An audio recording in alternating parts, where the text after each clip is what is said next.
بسم الله الرحمن الرحيم يا أيها الذين آمنوا اتقوا الله حق تقاته ولا تموتن إلا وأنتم مسلمون يا أيها الناس اتقوا ربكم الذي خلقكم من نفس واحدة وخلق منها زوجها وبث منهما رجالا كثيرا ونساء واتقوا الله الذي تساءلون به والأرحام إن الله كان عليكم رقيبا يا أيها الذين آمنوا اتقوا الله وقولوا قولا سديدا يصلح لكم أعمالكم ويغفر لكم ذنوبكم ومن يطع الله ورسوله فقد فاز فوزا عظيما وقال تعالى في موضع وسارعوا إلى مغفرة من ربكم وجنة أرضها السماوات والأرض أعدت للمتقين.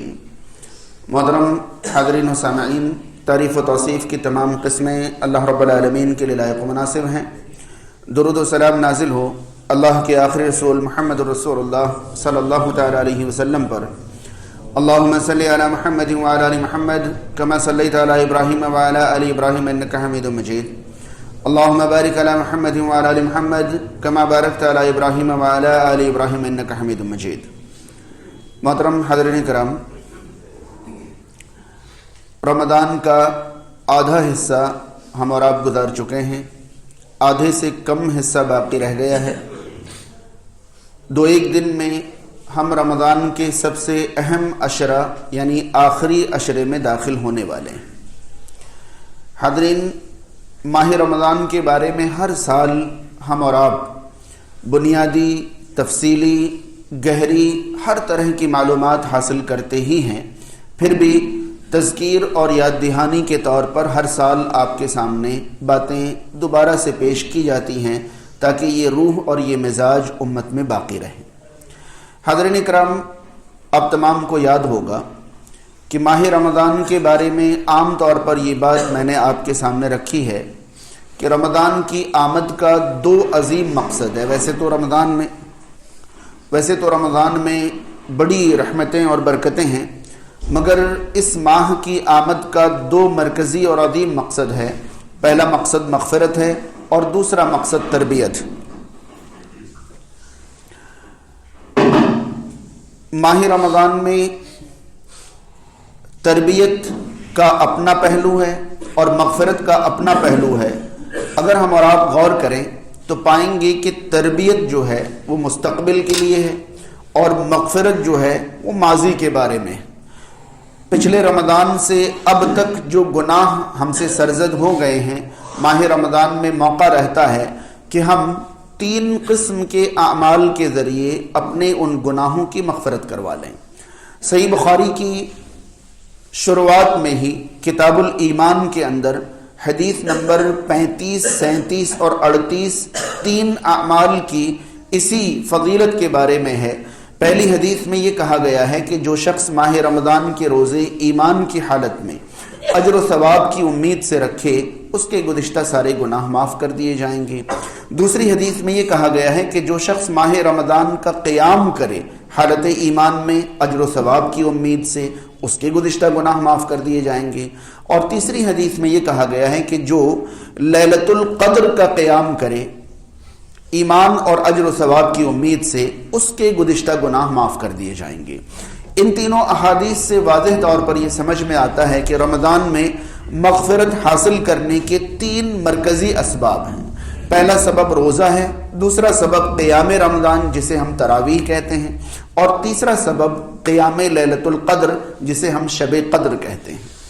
حاضرین، آج لیلۃ القدر ہی کے بارے میں چند باتیں آپ کے سامنے رکھنا مقصود ہے، مگر اس سے پہلے یہ بات ذہن میں رکھیں کہ رمضان کا آخری عشرہ جس میں لیلۃ القدر ہے، اور لیلۃ القدر کی عبادت حصول مغفرت کا ایک اہم سبب ہے، اس مغفرت کے حاصل کرنے کے بارے میں نبی کریم صلی اللہ علیہ وسلم کی 2 باتیں آپ ذہن میں رکھیں. پہلی بات یہ کہ جامع ترمذی کی حدیث کے مطابق ابو ذر غفاری رضی اللہ تعالیٰ عنہ فرماتے ہیں کہ اس شخص کی ناک مٹی میں مل جائے، اس شخص کی ناک مٹی میں مل جائے، اس شخص کی ناک مٹی میں مل جائے جسے رمضان ملے اور رمضان گزر جائے اور وہ اپنی مغفرت نہ کرا سکے. اب آپ اندازہ لگائیے کہ رمضان سے مغفرت حاصل کرنا ہمارے لیے اس قدر لازمی اور ضروری ہے کہ اگر ہم رمضان سے مغفرت حاصل نہیں کر پائے تو نبی کریم صلی اللہ علیہ وسلم کی اس حدیث کے مطابق ہماری ناک مٹی میں مل گئی، یعنی ہم بڑے نقصان میں رہ گئے، بڑے خسارے میں رہ گئے، ناک مٹی میں مل گئی، یعنی سب کچھ ہم نے گنوا دیا۔ تو اس مہینے سے مغفرت حاصل کرنا ہمارا آپشن نہیں ہے، بلکہ ہمارے لیے لازمی ہے، ضروری ہے، ورنہ ہم بڑے نقصان میں رہ جائیں گے۔ اور دوسری حدیث یہ ذہن میں رہے کہ ایک مرتبہ یہ جامع ترمذی کی تھی، اگلی حدیث مستدرک حاکم وغیرہ کی ہے۔ ایک مرتبہ نبی کریم صلی اللہ علیہ وسلم منبر پر تشریف لے جاتے ہوئے آپ نے آمین آمین آمین فرمایا تھا۔ صحابہ کرام کے پوچھنے پر ان تینوں میں سے ایک آمین کی وجہ یہی بتائی تھی کہ جبریل امین ایسے لوگوں کے لیے بددعا فرما رہے تھے جن کو رمضان ملے اور وہ اپنی مغفرت نہ کرا سکے، تو میں نے جبریل امین کی بددعا پر آمین کہہ دیا۔ اندازہ لگائیے کہ اس مہینے سے اگر ہم مغفرت حاصل نہیں کر سکے تو جبریل امین کی بددعا ہے۔ اب یہاں بددعا کس معنی میں ہے یہ اہم ہے۔ ہو سکتا ہے کہ جبریل امین کی بددعا یہی ہے کہ یہ بڑے نقصان والے لوگ ہیں، بڑے خسارے والے لوگ ہیں، بڑے غافل اور سست لوگ ہیں، اور نبی کریم صلی اللہ علیہ وسلم کی تأمین اس کے ساتھ ہو۔ تو یہ بات تو ذہن میں رہے کہ جب بھی رمضان کا مہینہ ہمیں ملے تو ہمیں شروع میں ہی ٹھان لینا چاہیے کہ اس مہینے سے مغفرت حاصل کیے بنا تو ہم باہر نہیں نکلیں گے انشاءاللہ۔ اللہ کے فضل و کرم سے رمضان کے روزے ہم ہر سال رکھتے ہی ہیں، جو کہ مغفرت حاصل کرنے کا بنیادی اور پہلا سبب ہے۔ رمضان میں تراویح کا اہتمام بھی ہم اپنی استطاعت بھر طاقت بھر کرتے ہی ہیں، مگر یاد رہے کہ رمضان میں تراویح پہلی سے آخری تاریخ تک یہ مقصود اور مطلوب ہے، ہر رات رمضان میں قیام کریں، یہ مطلوب اور مقصود ہے۔ اب چونکہ ہم آخری عشرے میں داخل ہو رہے ہیں تو آخری عشرے کے بارے میں نبی کریم صلی اللہ علیہ وسلم کا معمول کیا تھا یہ ہم اور آپ اچھی طرح سے جانتے ہیں۔ مثلا آپ صلی اللہ علیہ وسلم مدینہ منورہ میں 10 سال تشریف فرما رہے، ہر سال آپ نے رمضان کے آخری عشرے کا اعتکاف فرمایا۔ آخری عشرے میں آپ کے اعتکاف فرمانے کا مقصد یہ ہوتا تھا کہ سال بھر جن کاموں میں وقت گزرتا ہے ان 10 دنوں میں ان کاموں کو پاز کر دیا جائے، روک دیا جائے کہ بھئی اب وہ سارے کام عید کے بعد دیکھیں گے، پہلے ان 10 دنوں میں مکمل لگاؤ اور مکمل جڑاؤ اللہ رب العالمین سے کر لیا جائے۔ اسی لیے آپ صلی اللہ علیہ وسلم رمضان کے آخری عشرے کا اعتکاف فرماتے تھے، اور اعتکاف کی صفت آپ کو اچھی طرح معلوم ہے کہ معتکف مسجد میں ہی رکا رہے گا، باقی حلال کافی ساری چیزیں ان پر حرام ہو جائیں گی، اور مسجد میں بھی صرف فرض نماز کے لیے وہ مسلمانوں کے ساتھ نکلے گا، باقی ایک بند خیمے میں اپنے آپ کو تنہا کر کے اللہ سے تعلق جوڑ لے گا۔ یہ اعتکاف کی صفت ہوتی ہے۔ رسول کریم صلی اللہ علیہ وسلم رمضان کے آخری عشرے میں اللہ تعالی سے تعلق مضبوط فرمانے کے لیے اعتکاف کرتے تھے۔ ایک سال نبی کریم صلی اللہ علیہ وسلم اعتکاف کا ارادہ اور اعتکاف کے لیے خیمہ ڈال دینے کے باوجود کسی وجہ سے اعتکاف نہیں کر پائے، تو آپ نے اس سال رمضان کے بعد شوال کے مہینے میں 10 دنوں کا اعتکاف فرمایا، اور نبی کریم صلی اللہ علیہ وسلم اپنی زندگی کے آخری سال 10 کے بجائے 20 دنوں کا آپ نے اعتکاف فرمایا۔ اور یہ اعتکاف اپنے آپ میں اس بات کی دلیل ہے کہ رمضان کا آخری عشرہ نبی کریم صلی اللہ علیہ وسلم پہلے 2 عشرے کے مقابلے زیادہ عبادتوں میں گزارتے تھے۔ عائشہ صدیقہ رضی اللہ تعالی عنہ کی 2 خبر یا 2 حدیثیں ہمارے سامنے ہوں۔ پہلی حدیث یہ کہ جب نبی کریم صلی اللہ علیہ وسلم کے سامنے رمضان کا آخری عشرہ آتا تھا، آخری 10 دن باقی رہ جاتے، تو آپ اپنی کمر کس لیتے تھے۔ کمر کس لیتے تھے مطلب 20 دنوں میں جو عبادتیں کی ہیں اب اس سے بھی زیادہ عبادت کرنی ہے، آپ مزید ہمت کر لیتے تھے، حوصلہ کر لیتے تھے، ارادہ کر لیتے تھے، کمر کس لیتے تھے۔ وَأَيْقَظَ لَيْلَهُ، اور ان 10 راتوں میں آپ صلی اللہ علیہ وسلم سوتے نہیں تھے، جاگا کرتے تھے، بیدار رہتے تھے۔ وَأَيْقَظَ أَهْلَهُ، اپنے گھر والوں کو بھی جگاتے تھے۔ بعض روایات میں مزید تفصیل ملتی ہے کہ نبی کریم صلی اللہ علیہ وسلم ان گھر کے ان چھوٹے چھوٹے بچوں کو بھی جگایا کرتے تھے جو نماز کے قابل ہوں، نماز پڑھنے کے قابل ہوں، انہیں بھی جگایا کرتے تھے۔ مرد و عورت، بچے، جوان، بوڑھے، سبھی آپ صلی اللہ علیہ وسلم رمضان کے آخری عشرے میں ان کو جگاتے تھے۔ ایک اور حدیث عائشہ صدیقہ رضی اللہ تعالیٰ عنہ کی یہ ہے کہ نبی کریم صلی اللہ علیہ وسلم رمضان کے آخری عشرے میں عبادت میں جتنی محنت کرتے تھے سال میں کبھی اتنی محنت نہیں کرتے تھے۔ آپ صلی اللہ علیہ وسلم کی عبادت رمضان کے آخری عشرے میں سال کے تمام دنوں کے مقابلے میں بڑھ جاتی تھی۔ اب سوال یہ ہے کہ ہم تمام لوگ ہر سال یہ حدیثیں سنتے ہیں، ہر سال ہمارے سامنے یہ بات آتی ہے کہ رمضان کے آخری عشرے میں کمر کس لیتے، راتوں کو جاگتے، زیادہ عبادت کرتے، فلاں فلاں ساری چیزیں، مگر آپ غور کیجئے کہ رمضان کے آخری عشرے میں نبی کریم صلی اللہ علیہ وسلم کی جو محنت بڑھ جاتی تھی، جو مشقت بڑھ جاتی تھی، جو عبادت بڑھ جاتی تھی، وہ عبادت ہوتی کیا تھی؟ آپ صلی اللہ علیہ وسلم کرتے کیا تھے؟ اگر اس بارے میں غور کریں تو آپ پائیں گے کہ عائشہ صدیقہ رضی اللہ تعالیٰ عنہ ہی سے ایک روایت یہ موجود ہے، وہ فرماتی ہیں کہ آپ صلی اللہ علیہ وسلم زندگی میں باقی راتوں کو یہ کرتے تھے کہ آپ تہجد پڑھتے، پھر سو جاتے، پھر آپ اٹھتے، یعنی ہر رات آپ سوتے بھی تھے اور قیام بھی کرتے تھے، مگر رمضان کے آخری عشرے کی راتوں میں آپ سوتے ہی نہیں تھے، قیام ہی کرتے رہتے تھے۔ پوری رات آپ صلی اللہ علیہ وسلم قیام کرتے تھے۔ یہ نبی کریم صلی اللہ علیہ وسلم کے آخری عشرے کا معمول ہوا کرتا تھا۔ اب ہمارے یہاں رمضان کے آخری عشرے کو گزارنے کا عجیب و غریب طریقہ ہے۔ شروعات سے محسوس کریں تو سب سے پہلے ہمارے سماج نے آج سے 15-20 سال پہلے تک تو یہی سنا تھا کہ رمضان کے آخری عشرے میں ایک بڑی رات ہوتی ہے جاگنے کی۔ ہم نے شاید یہی سنا تھا کہ بھئی ایک بڑی رات ہوتی ہے، جاگنے کی رات ہوتی ہے، اور وہ جاگنے کی رات میں لڑکے سڑکوں میں گھومتے تھے، آوارہ گردی کرتے تھے، شور مچاتے تھے اور یہ سمجھتے تھے کہ آج کی رات سونا نہیں ہے، بس جاگتے رہنا ہے، سونا نہیں ہے بس، یہ سمجھتے تھے۔ پھر کچھ علم عام ہوا تو یہ بتایا گیا کہ یہ راتیں ایک نہیں بلکہ 5 ہیں، رمضان کے آخری عشرے کی 5 طاق راتوں میں جاگنا ہے، تو یہ شروع ہوا۔ مگر ذہن میں رہے کہ یہ بات ابھی بھی اور اصلاح کے قابل ہے۔ دراصل جاگنے کی راتیں رمضان کے آخری عشرے کی 5 نہیں بلکہ 10 راتیں ہیں۔ نبی کریم صلی اللہ علیہ وسلم رمضان کے آخری عشرے کی ہر رات جاگتے تھے، پورا عشرہ اعتکاف فرماتے تھے اور ساری راتیں جاگتے تھے، یعنی رمضان کے آخری عشرے کی تمام راتیں جاگنے کی راتیں ہیں، اور صرف جاگنے کی نہیں بلکہ عبادات کی راتیں ہیں۔ پہلی بات تو کتنی راتیں جاگنی ہیں اس بارے میں ہم نے 1 سے شروع کیا، 5 تک پہنچے، جبکہ ہمیں پوری 10 راتیں جاگنے کا اہتمام کرنا چاہیے، پہلی بات۔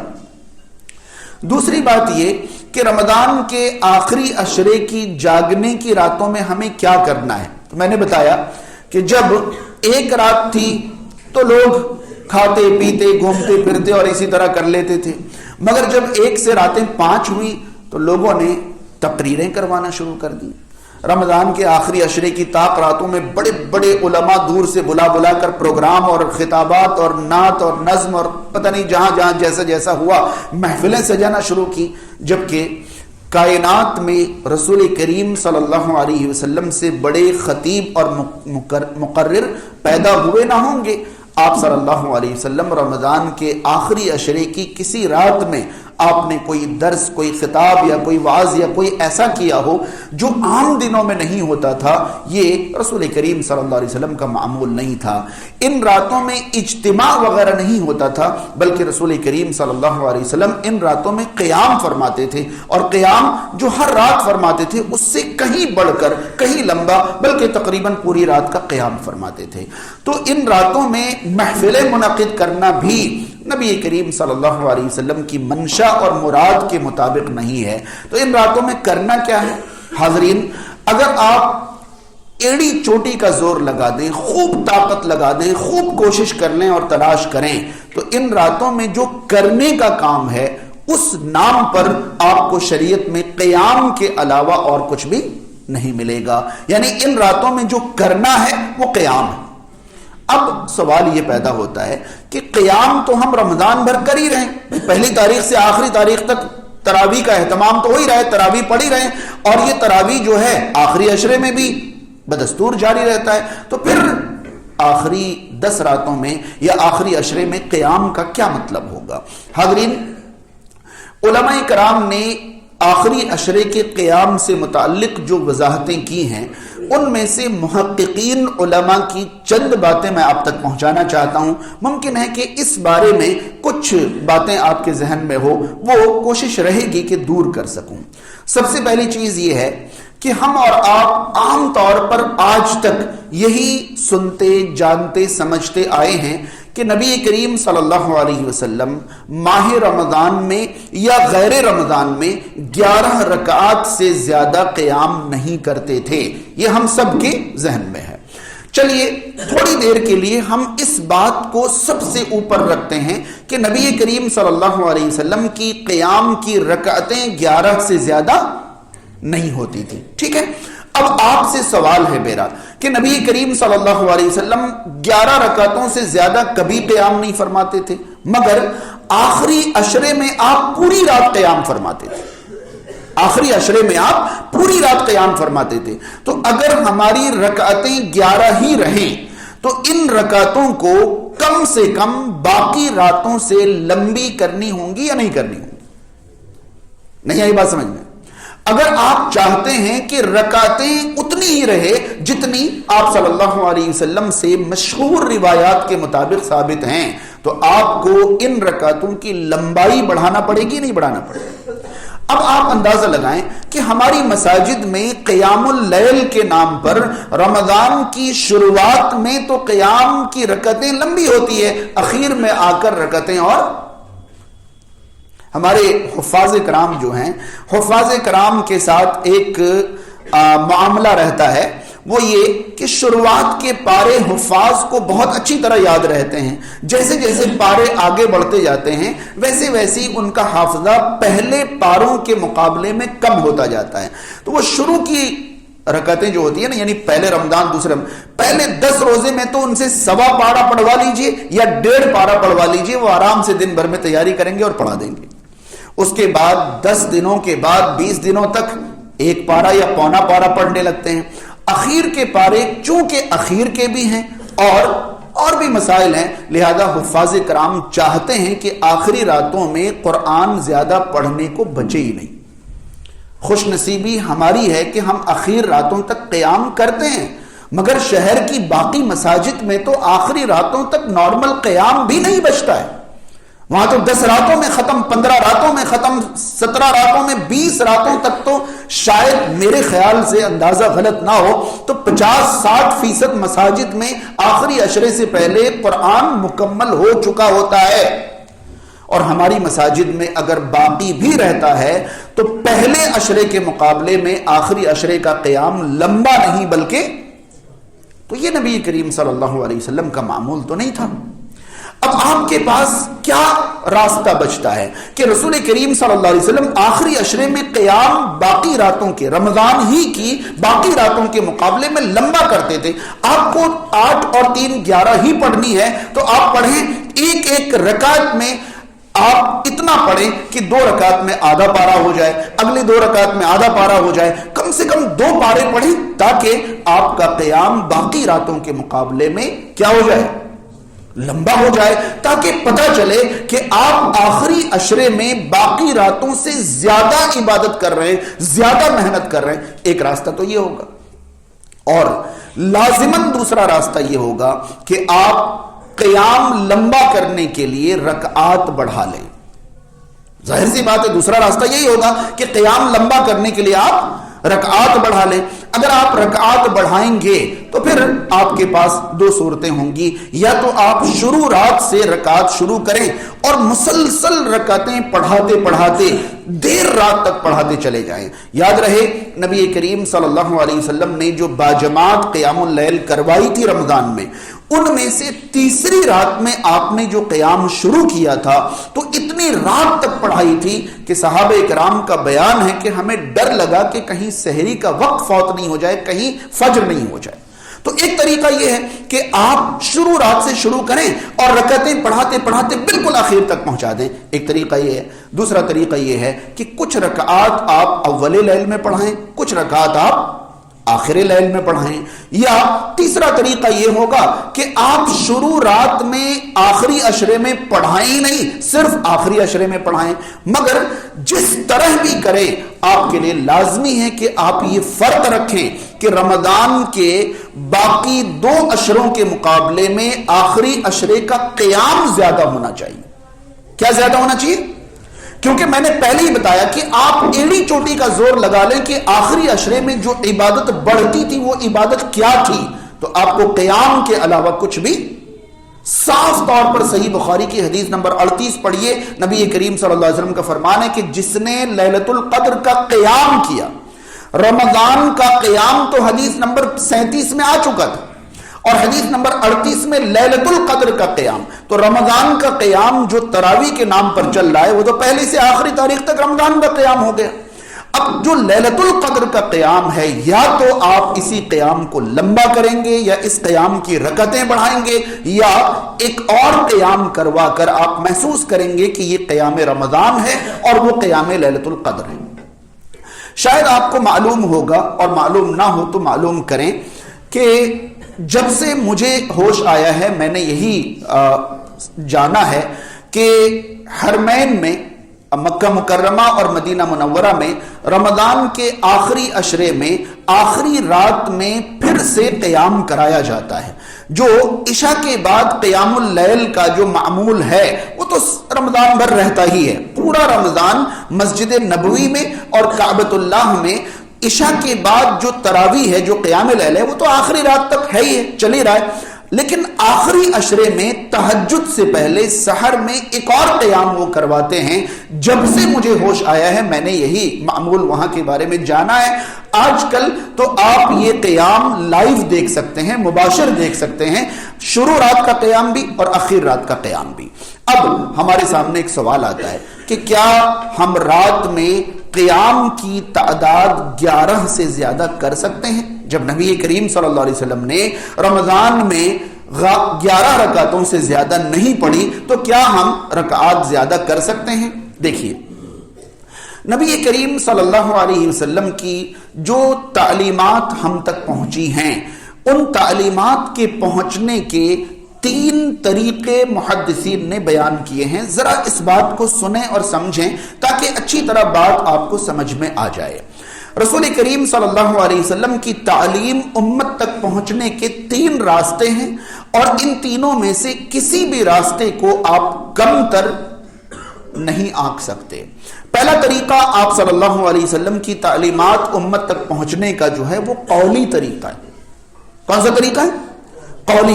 آپ صلی اللہ علیہ وسلم نے اپنی زبان سے شریعت کے نام پر جو بھی کہا ہے، جو بھی فرمایا ہے، وہ امت کے لیے شریعت ہے یا نہیں؟ شریعت ہے۔ آپ صلی اللہ علیہ وسلم نے زکوٰۃ ادا کرنے کا حکم عمل سے دیا یا زبان سے؟ زبان سے، عمل سے نہیں دیا۔ کیوں؟ کیونکہ زکوٰۃ فرض ہونے کے لیے سال بھر مال رکھنا ضروری ہوتا ہے۔ آپ تو فرماتے تھے کہ مجھے پہاڑ کے برابر سونا مل جائے میں 3 دن نہ رکھوں، تو آپ تو نصاب تک کبھی پہنچے ہی نہیں۔ تو آپ نے زکوٰۃ کی جو بھی تعلیمات دی ہیں وہ قولی دی ہیں یا عملی دی ہیں؟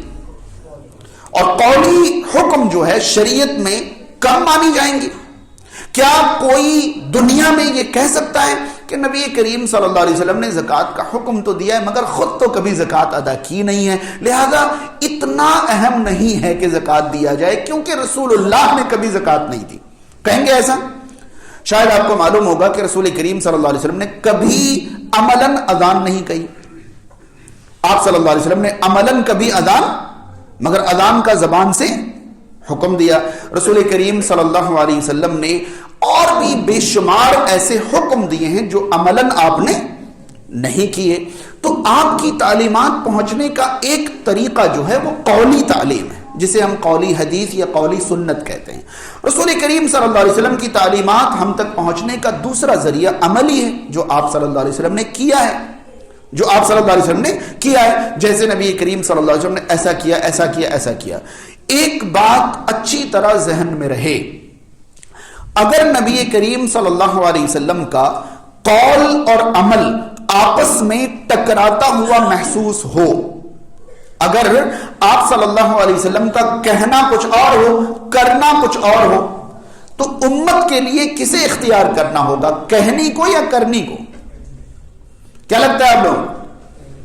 آپ صلی اللہ علیہ وسلم نے جو فرمایا ہے، جو کہا ہے، جو قول ہے، وہ امت کے لیے زیادہ اہم ہے، اس لیے کہ جو رسول کریم صلی اللہ علیہ وسلم نے کیا ہے ہو سکتا ہے کہ وہ آپ کے لیے خاص ہو، امت کے لیے ہو ہی نہیں، مگر جو آپ صلی اللہ علیہ وسلم نے کہا ہے، فرمایا ہے، وہ لازماً امت کے لیے، کیونکہ جو آپ نے کہا ہے وہ کن کے لیے کہا ہے؟ امت کے لیے۔ مگر جو کیا ہے، نبی کریم صلی اللہ علیہ وسلم نے عمل کے طور پر 4 سے زیادہ بیویاں ایک ساتھ رکھی، یہ آپ کا عمل تھا، ہم اس پر عمل کر سکتے ہیں؟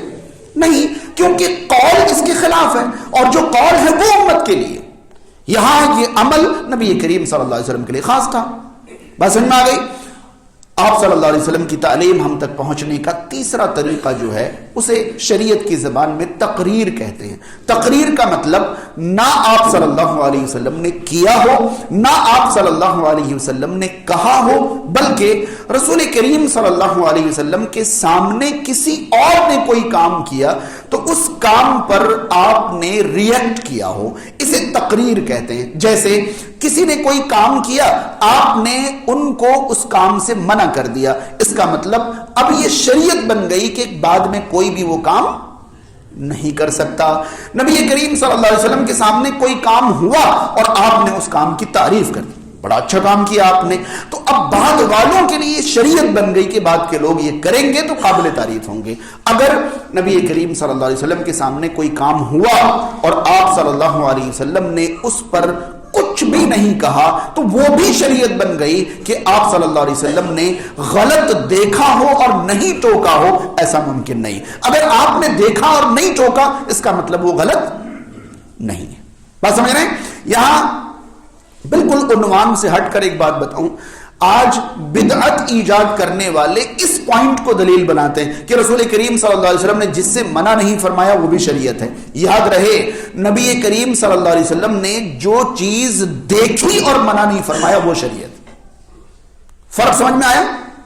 نبی کریم صلی اللہ علیہ وسلم نے جو چیز دیکھی اور دیکھنے کے باوجود منع نہیں فرمایا، آپ نے جن چیزوں سے منع نہیں فرمایا وہ تو کروڑوں چیزیں، مگر کیا وہ کروڑوں چیزیں آپ صلی اللہ علیہ وسلم کے سامنے ہوئی ہیں؟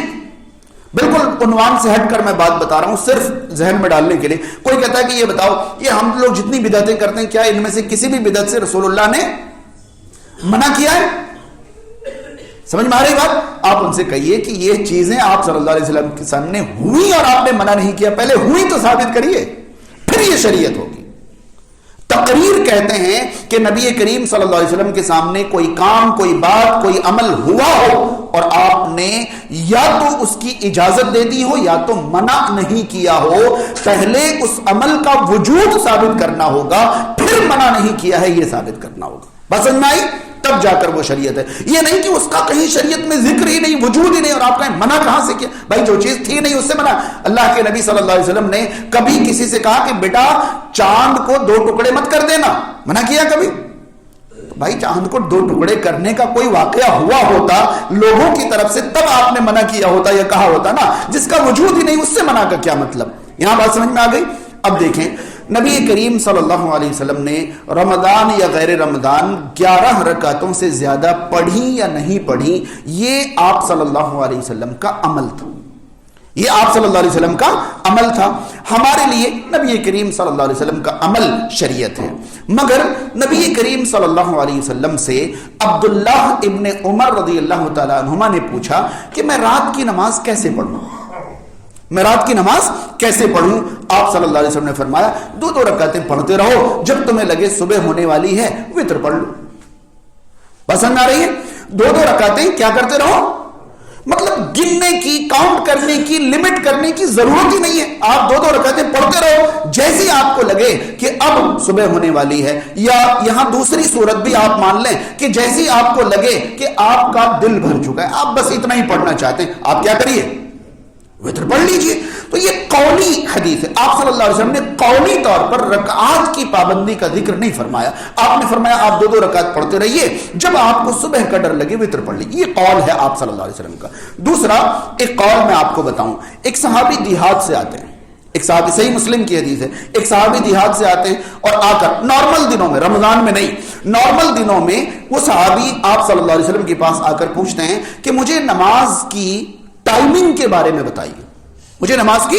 یہ صحیح مسلم کی ایک لمبی حدیث ہے. آپ صلی اللہ علیہ وسلم فرماتے ہیں کہ آپ فجر کی نماز پڑھ لیں, آپ فجر کی نماز پڑھ لیں تو سورج نکلنے تک پھر کوئی نماز نہ پڑھیں. پھر آپ فرماتے ہیں کہ جب سورج نکل کر بلند ہو جائے تو آپ جتنی رکعتیں چاہیں پڑھتے رہیں یہاں تک کہ سورج سر پہ آ جائے. جب سورج سر پہ آ جائے پھر نماز سے رک جائے. جب سورج مغرب کی طرف ڈھل جائے پھر آپ نماز شروع کر دیں اور عصر تک نماز پڑھتے رہیں جتنی رکعتیں آپ چاہیں.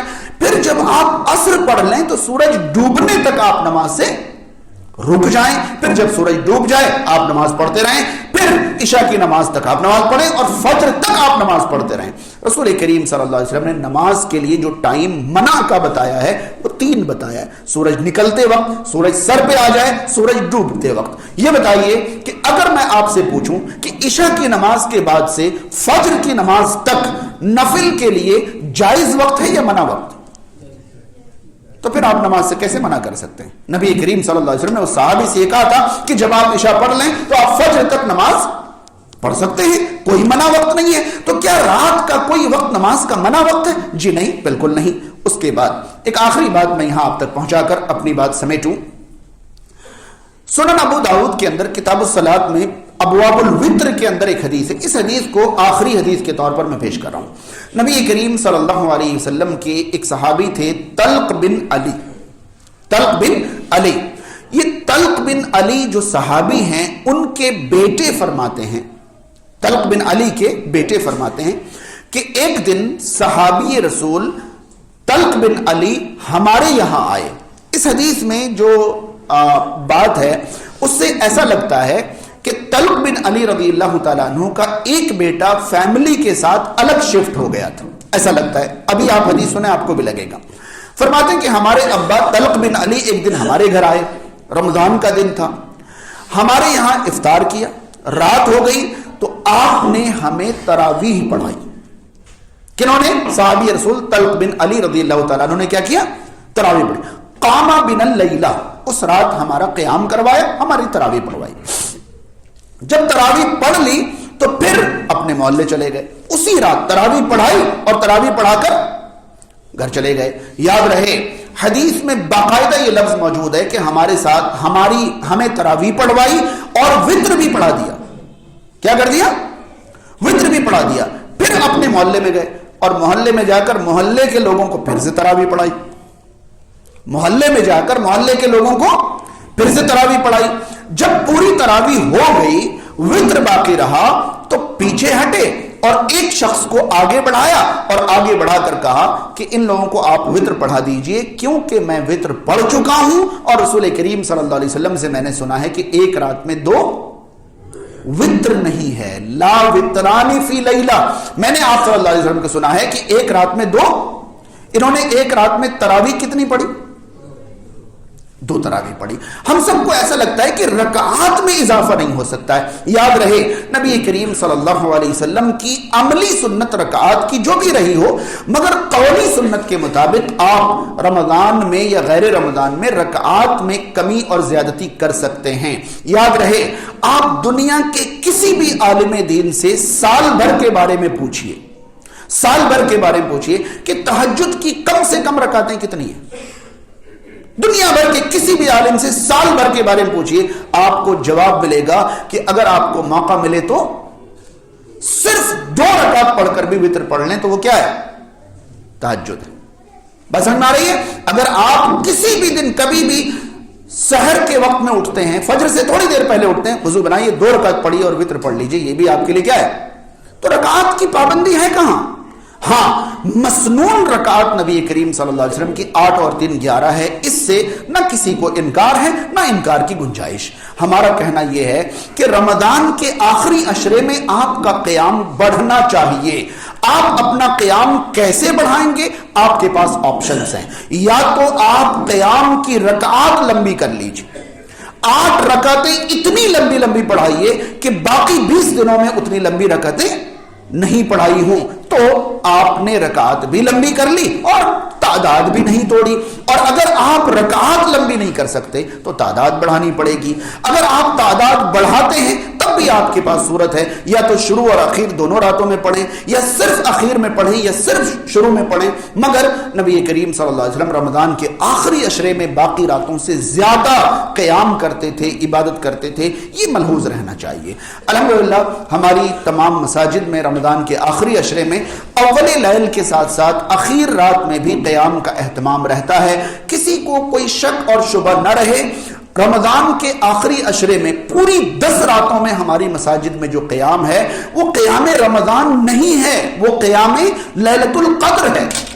قیام رمضان وہ ہے جو شروع رات میں رمضان بھر ہم کروا رہے ہیں، وہ اخیر رات والا قیام وہ قیام لیلۃ القدر ہے. اور نبی کریم صلی اللہ علیہ وسلم نے باقاعدہ فرمایا ہے کہ جس نے رمضان کے روزے رکھے، جس نے رمضان کا قیام کیا، اور جس نے لیلۃ القدر کا قیام کیا، یہ 3 چیزیں مغفرت کے اسباب ہیں. اللہ تعالی ہمیں ان اسباب کو حاصل کرنے کی توفیق عطا فرمائے. سماج اور معاشرے میں جو لوگ بیمار ہیں اللہ تعالیٰ ان کو شفا عطا کرے، جو پریشان حال ہیں اللہ تعالیٰ ان کی پریشانیاں دور فرمائے، جو قرض میں ہیں اللہ تعالیٰ ان کو قرض سے باہر نکالے، جو بے روزگار ہیں اللہ تعالیٰ انہیں حلال رزق عطا کرے، جن کے رزق میں تنگی ہے رب تعالیٰ کشادگی فرمائے، جو دنیا سے جا چکے ہیں اللہ تعالیٰ ان کی مغفرت فرمائے، جو دنیا میں باقی ہیں اللہ تعالیٰ انہیں اللہ کی مرضی کی زندگی عطا فرمائے. اقول قولی ھذا استغفر اللہ لی ولکم ولسائر المسلمین والحمد للہ رب العالمین.